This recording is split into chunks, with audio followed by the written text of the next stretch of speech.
Hello good morning दोस्तों। तो आज नवरात्र का तीसरा दिन है और आज बच्चों की भी छुट्टी है, तो हम भी साथ में हैं। सब मिलके हम अभी आज पूजा करेंगे सुबह का। बच्चे भी पहले से नहा धोवा के बैठ गए, मैं भी अब नहा के आ गया हूँ और बैठ के सब पूजा करेंगे। पाठ भी आज तीसरे दिन का पाठ भी पढ़ना है, तो अभी हम पूजा स्टार्ट करते हैं।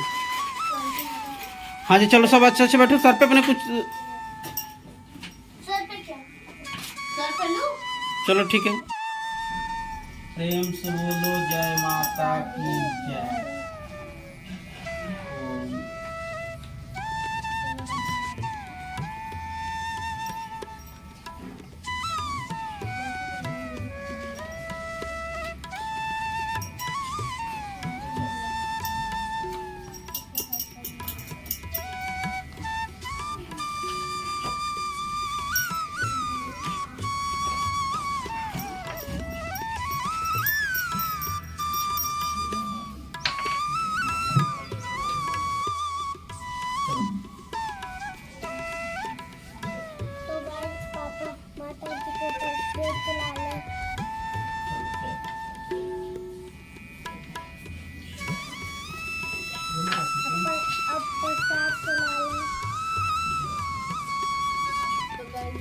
पापा ने माता रानी का फल चढ़ा दिया है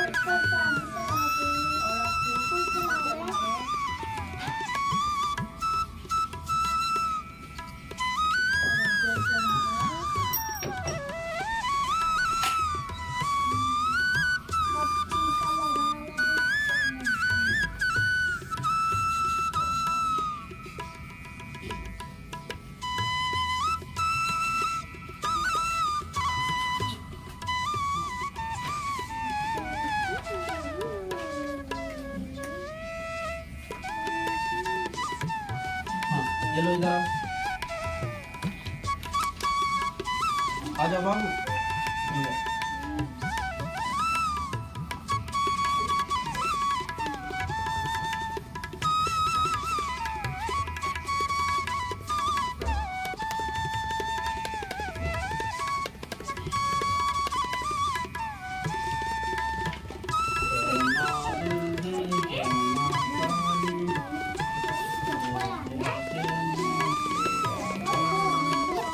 माचिस माचिस दो।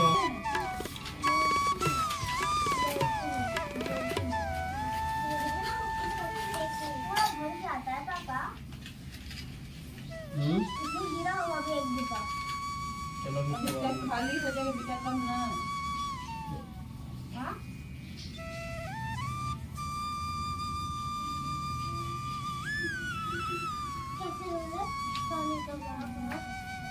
चलो हाँ जोड़ो सब। जय माता जय माता जय माता जय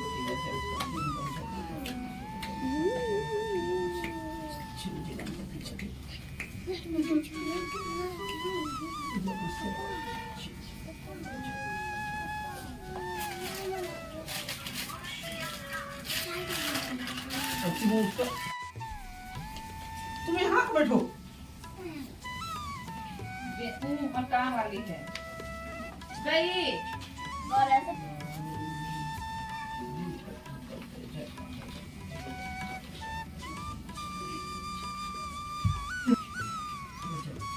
चलो अब पाठ करना है तो बुक्स दो। बाबू आओ चलो, तुम भी बैठो यहाँ, जो यहाँ बैठो, नीचे बैठ जाओ। अंजल जल्दी आओ। चलो सब हाथ जोड़ो। तो आज नवरात्र का तीसरा दिन और तीसरा दिन माँ चंद्र घटा की पूजा की जाती है। तो हम तीसरे पाठ की प्रारंभ कर रहे हैं। पिंड जप्रवारूढ़ा चंडकोपा सत्र कैकुर्ता प्रशांत तनुते महाचंद्र घटेति विस्तुता। माँ दुर्गे की तीसरी शक्ति का नाम चंद्र घंटा है। नवरात्रि उपासना में तीसरे दिन इन्हीं के विग्रह का पूजन आराधना किया जाता है। इनका यह स्वरूप परम शांतिदायक और कल्याणकारी है। इन घंटे के आकार का अर्धचक्र है, इसी कारण इन्हें चंद्रघटा देवी कहा जाता है। इनके शरीर का रंग स्वर्ण के समान चमकीला है। इनका वाहन सिंह है। हमें चाहिए कि अपने मन वचन एवं क्रम एवं काया को विहित विधि विधान के अनुसार पूर्णतः परिशुद्ध एवं पवित्र करके माँ चंद्रघटा के शरणागत होकर उनकी उपासना आराधना में तत्पर हो। उनकी उपासना से हम समस्त सांसारिक कष्टों से विमुक्त होकर सहज ही परम पद के अधिकारी बन सकते हैं। पाठ प्रारंभ। तीसरा अध्याय महिमासुर का वध। आज तीसरा दिन माता ने महिमासुर का वध किया था। तो ऋषि जी बोले, हे ऋषि, महाअसुर त्रिशूल सेनापति ने जब यह देखा कि सेना तो इस प्रकार मारी जा रही है, तब उसे बड़ा क्रोध उत्पन्न हो गया और वह स्वयं भी अंबिका के साथ युद्ध करने निकल पड़ा। युद्ध में जाकर उसने देवी जी पर बाणों की इस प्रकार वर्षा की जैसे मेघ सुमेरु पर्वत की चोटी पर जाकर जलाधार बरसा रहा हो। तब देवी ने उसके बाण समूहों को खेल में ही काट दिया। फिर बाणों द्वारा उसके सारथी घोड़ों को मार डाला। फिर झटपट उसका धनुष और ऊंची लहराती ध्वजा काटकर गिरा दी। जब उसका धनुष कट चुका, तब अपने प्राणों से उसके अंग बिंग डाले। जिसका सारथी एवं घोड़े मर चुके थे और धनुष कट चुका था, तब वह बिना रथ के पैदल तलवार ढाल लेकर देवी की ओर दौड़ा। तेज तलवार से सिंह पर जाते ही प्रहार कर दिया। फिर देवी जी की बाम भुजा पर जोर से प्रहार किया। हे राजन, ज्यों ही उसकी तलवार देवी जी की भुजा पर पड़ी, तो ही टूट गई। फिर असुर क्रोध से आंखें लाल करके शूल पकड़ लिया। भद्रकाली जी पर उस दैत्य ने शूल डाल दिया। वह शूल इस प्रकार चमकता जैसे कि आकाश से सूर्य मंडल गिर रहा हो। देवी जी ने अपनी ओर आते हुए शूल को देखकर उस पर अपना शूल चला दिया, जिससे वह शूल सैकड़ों टुकड़े हो गया। साथ ही में उस चित्थुर महादैत्य के प्राण निकल गए। जब महिमासुर का बलवान सेनापति मारा गया, तब देव शत्रु चामर हाथी पर बैठकर आ गया और आते ही उसने अंबिका देवी पर प्रहार किया। श्री देवी जी ने हुंकार द्वारा ही तेज हिनकर उसे जमीन पर गिरा दिया। अपनी शक्ति को गिरा हुआ देखकर चामर को बड़ा क्रोध आया। उसने पुनः शूल का प्रहार कर दिया। शूल को भी देवी जी ने बाणों द्वारा उछाल डाला। तब सिंह उछलकर हाथी के मस्तक पर चढ़ गया। फिर दैत्य के साथ भुजा युद्ध करने लगा। वे दोनों परस्पर लड़ते उस हाथी पर से नीचे पृथ्वी पर आ गिरे और भयंकर प्रहारों से सब पर युद्ध करने लगे। तब बड़े वेग से सिंह ऊपर से उछला और ऊपर आकाश से नीचे की ओर गिरते गिरते पंजों के प्रहार से दैत्य चामर का सिर धड़ से अलग कर डाला। देवी जी ने शिला एवं वृक्ष आदि से युद्ध में उग्र को मार डाला। फिर कराल को भी दांतों, मुक्का एवं थप्पड़ों के द्वारा मार गिराया। क्रोध में परिपूर्ण देवी ने गद्दा की चोट से उद्धत को चूर-चूर कर दिया। काल शास्त्र द्वारा वास काल तथा बाणों द्वारा अंधक एवं ताम्र को मारकर यमधाम भेज दिया। त्रिनेत्र धारिणी देवी परमेश्वरी ने उग्रसाय, उग्रवीर, महाहनु नाम के दैत्यों की त्रिशूल द्वारा मार दिया। तलवार से विदाल कर सिर धड़ से अलग कर दिया। दुर्धर्म और मूर्ख इन दोनों को बाणों द्वारा यमपुरी पहुंचा दिया। इस प्रकार अपनी सेना का नाश होता देखकर वैसे का रूप बनाकर महिमासुर उन गणों को मारने लगा। कुछ एक गणों को अपने थुथुनों से प्रहार किया, दूसरों को सींगों से फाड़ डाला। कुछ एक को बेग द्वारा, दूसरों को नाक द्वारा और घूमने से अन्य को श्वास याव द्वारा पृथ्वी पर गिरा। इस प्रकार गण सेना को गिराकर वह महर्षि सिंह की ओर झपटा। जो ही सिंह को मारने लगा, तब जगदम्बा को बड़ा क्रोध उत्पन्न हुआ। इधर महापराक्रमी महिमासुर भी क्रोध से पृथ्वी तल को अपनी खूरों से खोदने लगा। फिर सिंहों से बड़े ऊंचे पहाड़ उठाकर फेंकने लगा। साथ ही गरजने लगा। वेग के साथ घूमने पर पृथ्वी भी क्षुब्ध होकर फटने लगी। उसने पूंछ से समुद्र पर प्रहार किया, जिससे क्षुब्ध होकर समुद्र पृथ्वी की ओर को चारों ओर से ढक में बधे हुए दैत्य से अपने महिमा स्वरूप का त्याग कर दिया। झटपट सिंह के रूप में आ गया। जो ही चंडी वो क्यों कर रहा और जो ही चंडिका उसका सिर काटने लगी तब वो तलवार हाथ में लिए पुरुष दिखाई देने लगा। तब शीघ्रता से तलवार ढाल वाले इस पुरुष को अपने बाणों से देवी ने बिंग डाला। अब वह एक बड़ा हाथी हो आया। अपनी सूंड से देवी के सींग को खींचता फिर गरजने लगा। उसके चीखते समय अपनी फगड़ के द्वारा देवी ने उसकी सूंड को काट दिया। फिर वह महादैत्य भैंसे के रूप में आ गया और चराचर त्रिलोकी को सताने लगा। तो जब तक माता चंडिका क्रोध में आकर फिर उत्तम मधुपान करने लगी और लाल लाल नेत्र करके हंसने लगी।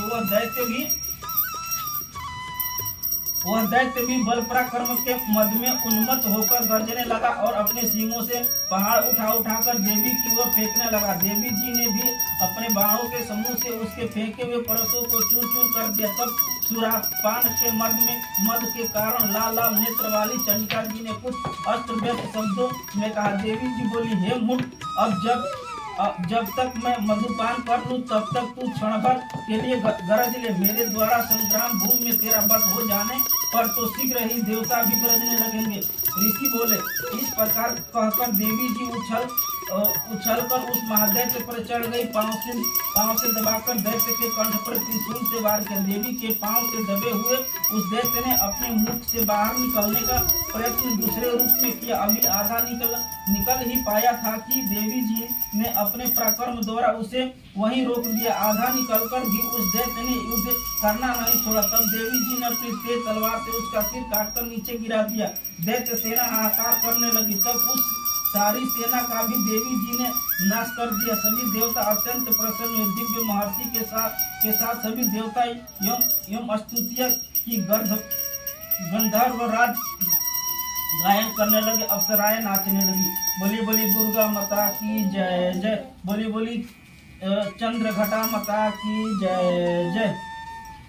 पापा आरती कर ले तो चले आरती करते हैं। जय अम्बे गौरी मैया जय श्यामा गौरी, तुमको निश दिन धावते मैया, तुमको निश दिन धावते हरि ब्रह्मा शिवरे। ओम जय अम्बे गौरी, मांग सिंदूर विराजत टिके तो मृग उज्जवल से नैना चंद्र बदनी को। ओम जय अम्बे गौरी, कानन कुंडल शोभित नाचे गे मोती, कोटिका चंद्र दिवाकर राजत समज्योति। ओम जय अम्बे गौरी, कनक समान कलेवर रक्तांबर राजे, रक्त पुष्प गलमाला कंठन पर साजे। ओम जय अम्बे गौरी, के हरिवाहन राजत खगड़ कपड़धारी, सुर नर मुनि जन सेवक तिनके दुखे हारी। ओम जय अम्बे गौरी, शुभनि शुंभ विदारे महिमा सुर गाती, भ्रूम विलोचन नैना नित दिन मदे माती। ओम जय अम्बे गौरी, चंड मुंड सहारे शोणित विचारे, मधुकटय मधु मारे सूर्य भय हिनकारे। ओम जय अम्बे गौरी, तुम ब्रह्माणी रुद्राणी, तुम कमला रानी, आगमनिकम बखानी, तुम शिव पटरानी। ओम जय अम्बे गौरी, 64 योगिनी मंगल गावत, नृत्य करत भैरू, बाजत ताल में लिंगा और बाजत